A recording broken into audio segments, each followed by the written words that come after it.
Naghahanap pa kayo ng gamot para sa mainit nyong ulo?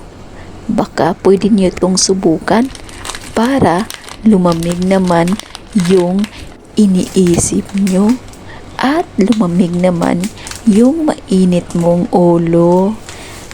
So yan guys, ang ating mga ingredients pala dito ay yung Milo, Oreo, at kape. At pwede rin lagyan ninyo ng 2 spoon ng sugar. So nilagay ko una dyan yung 2 scoop na coffee, 1 Milo, at 2 kutsara na sugar. At lagyan na natin ito ng mainit na tubig para haluin natin ang kape at Milo. So, ilagyan na natin ito ng mainit na tubig. Mainit na pala ito guys at filter pa to. So, yan, halu-haluin natin ng mabuti para ma-dissolve yung ating kape at Milo. Pagkatapos yan guys, lagyan natin ng yelo para mas lalong lumamig ang iyong ulo. Yan, at pagkatapos lagyan natin ng masarap na fresh milk para kuminis ang iyong skin. Charot-chok lang.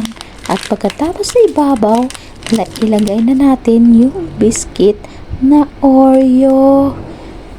At pagkatapos, yan na, ready na ang ating gamot sa sakit sa ulo. Dahil nga sa mainit na panahon ngayon.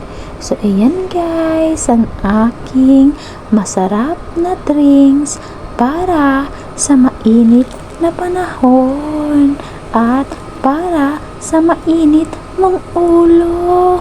Ayan guys, sana magustuhan nyo. So, paano ba yan guys? Kayo na ang bahalang maggawa ng inyong masarap na inumin para sa panahong mainit. Yan guys. At sasamahan ko pala yan ng chocolate cake na binigay ni Madam kahapon. So yan guys, ito na ang cake na sinasabi ko. Ito na nga yun guys. Ang tagal pala. So yan na guys ang cake na binigay ni Ma'am kahapon. So bye guys, enjoy.